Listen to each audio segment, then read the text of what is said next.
Welcome to Daily News. The Israeli military carried out air strikes in the Gaza Strip on Sunday and signaled that it was stepping up operations in the enclave as it pressed on with its campaign against Hezbollah in Lebanon. The apparent escalation in Israeli military activity against Hamas in Gaza and Hezbollah comes amid rising concern over a broadening war in West Asia on the eve of the anniversary of Hamas's OCT 7 attack on Israel. That attack prompted Israel to bombard and invade Gaza to fight Hamas as the dramatic improvement in India-Maldives ties in recent months culminated in President Mohammad Muazzu's first state visit to India that started on Sunday. The president told TOI's Sachin Parasharan an exclusive interview that the Maldives would never do anything that undermines the security of India. A prominent Mangaluru businessman who also helms an education group is reported missing, minutes after he sent out a distress voice message on a family WhatsApp group. And his partially damaged car was found on Kulu Bridge here early Sunday. Acting on a complaint from the daughter of missing businessman BM Mumtaz Ali, Mangaluru City Police, along with SDRF, Coast Guard and Fire and Emergency Services personnel, launched a search operation in the Falguni River and other areas. His whereabouts are not known yet. Two brothers of Mumtaz Ali, 52, are former legislators India, whose lunar ambitions have been more clearly articulated now than a decade ago, is firing on all engines with the National Space Commission, the apex body on space missions, clearing the fifth lunar mission, Lunar Polar Exploration Mission or LUPEX. LUPEX seeks to explore the moon for water and other resources and gain expertise in exploring the surface of the moon. Unlike missions Chandrayaan 1–4, the fifth edition will be jointly implemented by India and Japan. It is part of India's lunar series that eventually aims to send an Indian to the moon and bring him back. The Union Cabinet cleared Chandrayaan 4 on September 18. Gujarat ATS and Narcotics Control Bureau seized Saturday 907 kilograms of designer drug mephedrone, MD, valued at 1,800 crore rupees from a factory in Bagroda industrial area, 10 kilometers from Bhopal. This marks the second big narcotics haul after cocaine worth 2,000 crore rupees was confiscated in Delhi 2 days ago. Two suspects were arrested: Bhopal resident Amit Prakash Chandra Chaturvedi, 57. and Sanyal Prakash Bane, 40 from Nashik. Bane was arrested in 2017 for a similar offense. The I&B Ministry has suspended the National Film Award for Best Choreography to Sheikh Jani Basha, popularly known as Jani Master, from the Telugu film industry following his recent arrest on charges of sexual assault under the POCSO Act. His invitation to attend the 70th National Film Awards ceremony at Vigyan Bhavan in New Delhi on October 8 has also been revoked, investigating the case of two Pakistani families that were found illegally staying in Bengaluru last week. Jigni police achieved a major breakthrough by apprehending the man who assisted them in staying in India. The arrested is Parvez Ahmed alias Parvez. According to police, Parvez was nabbed near Kratavira Sangoli Raina, KSR, railway station in Majestic area on Sunday. Police are tight-lipped about his antecedents. Parvez is a member of Medi Foundation International (MFI) in India. He allegedly provided the Pakistani nationals help in procuring various identity proofs such as Aadhaar cards, voter IDs, and passports. The IAF has quietly been practicing shooting targets mimicking Chinese spy balloons at very high altitudes, with the latest instance being of an Omni-role Rafale fighter jet using an air-to-air missile to bring down such a target in the eastern sector a few months ago. The IAF began drawing up contingency plans for such an eventuality after a 200-foot-tall intelligence-gathering Chinese balloon flew over continental US for several days in February 2023 before it was finally shot down by an American F-22 Raptor using an AIM-9X Sidewinder missile. The US had shared information with India and other countries about the incident. 4 people died and over 90 were hospitalized for fainting and dehydration at an IAF airshow at Chennai's Marina Beach on Sunday. After the airshow ended, the capacity crowd attempted to leave all at once, creating a stampede-like situation. Exit points became congested, with people stuck for more than 40 minutes under the scorching sun. Desperate to escape, some attendees broke through barricades, and children suffered minor injuries in the chaos. 11 youths, including 7 from a family, drowned while bathing in 2 incidents in Bihar's Rohtas and Katihar districts on Sunday. 7 children from a family, including 4 siblings, drowned in the swollen Sone River in Rohtas Tamba village.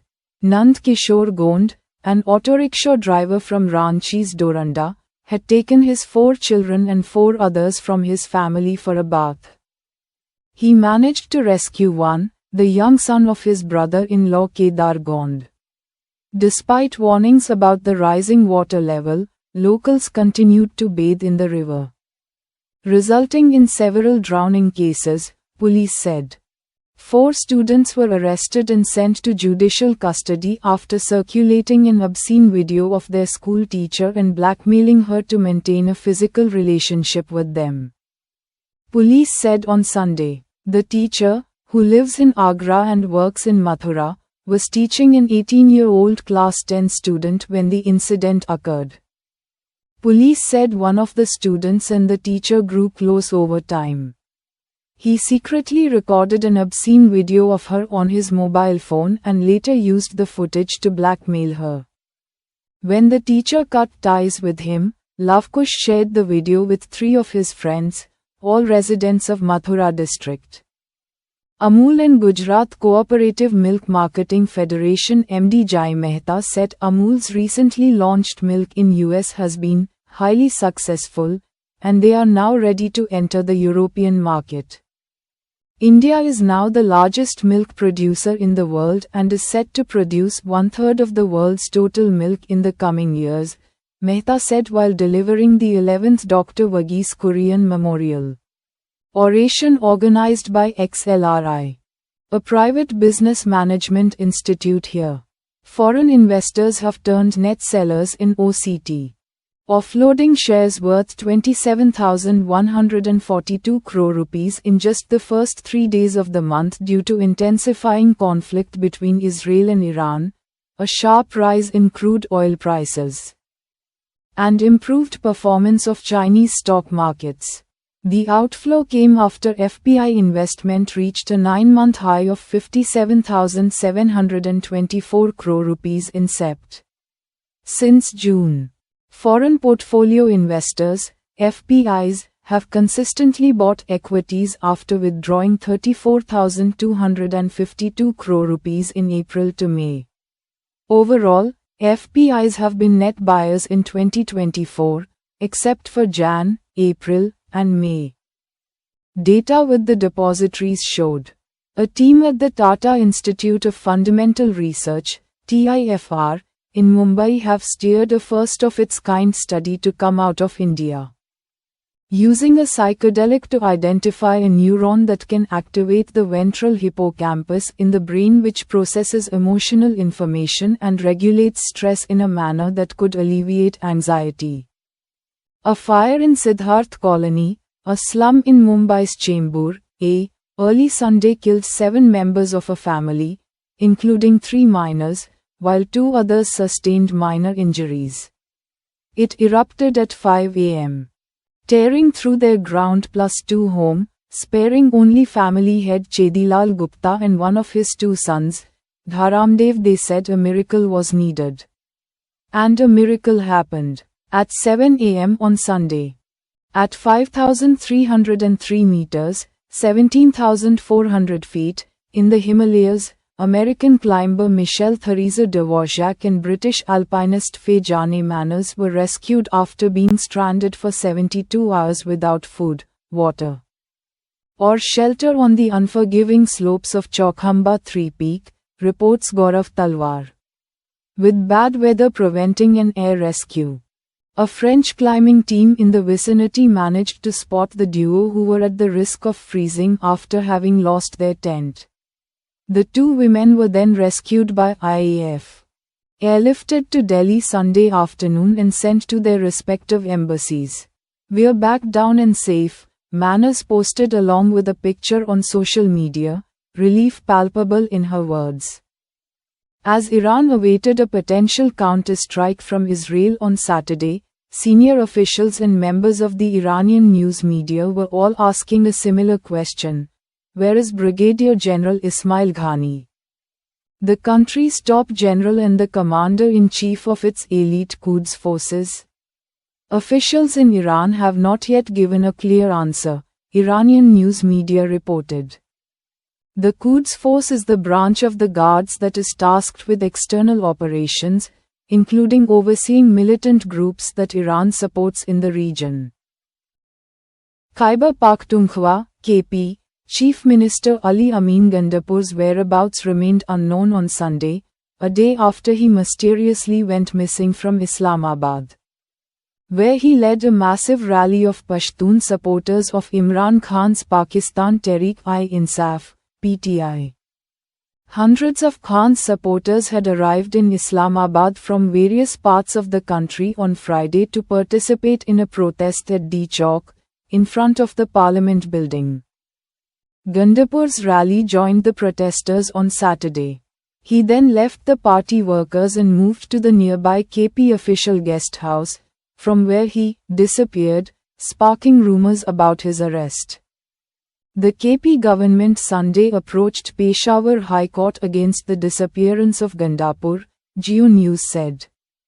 KP Advocate General Shah Faisal said a writ petition had been prepared and the court would be requested to take it up. Chinese hackers accessed the networks of US broadband providers and obtained information from systems the federal government uses for court-authorized wiretapping.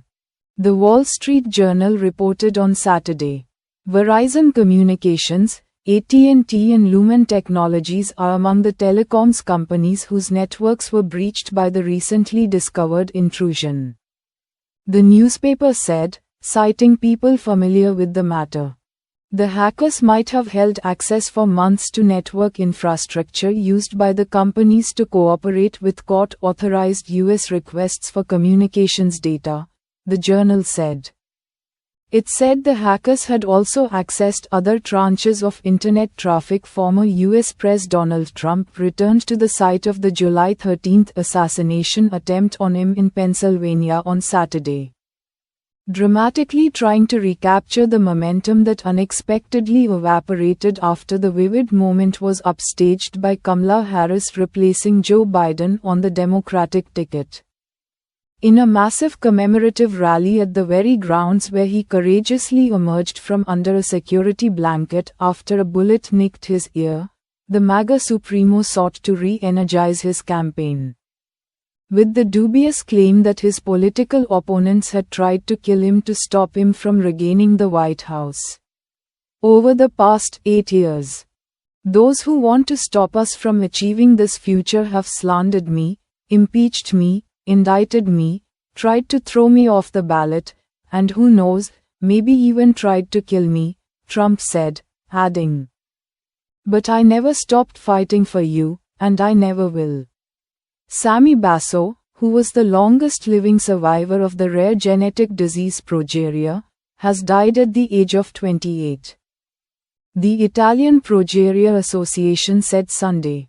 Progeria, also known as Hutchinson-Gilford syndrome, HGPS, causes people to age rapidly, leading them to appear older than they are.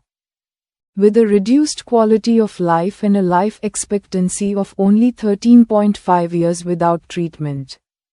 It affects 1 in every 8 million people born, and has a worldwide incidence of 1 in every 20 million.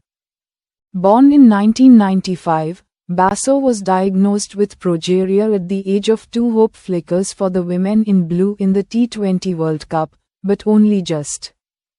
The Indian girls picked themselves up from the disappointment of a heavy defeat against New Zealand and beat Pakistan on Sunday at the Dubai International Stadium. But it was far from convincing. And more importantly, there was no significant improvement in India's net run rate. India notched up the victory target of 106 with 6 wickets to spare, but in the process they took 18.5 overs. It left their NRR at 1.21 and they are 4th on the Group A table.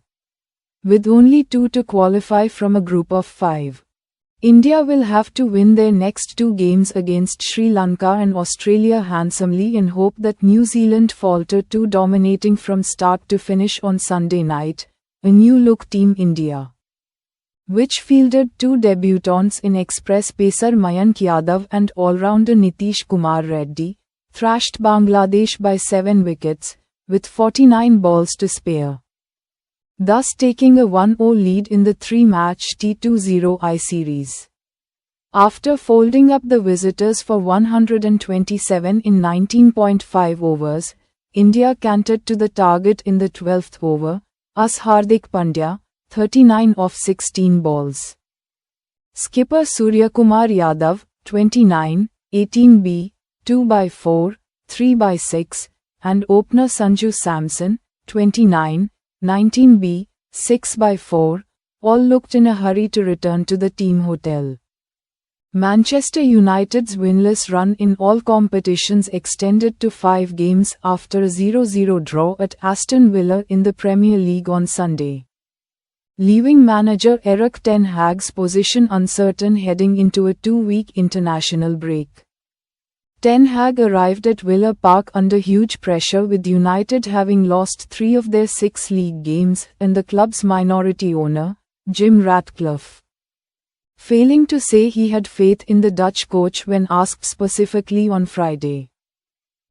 Robert Lewandowski's 26-minute hat-trick took La Liga leaders, Barcelona 3 points clear of Real Madrid with an emphatic 3-0 win at Alaves on Sunday.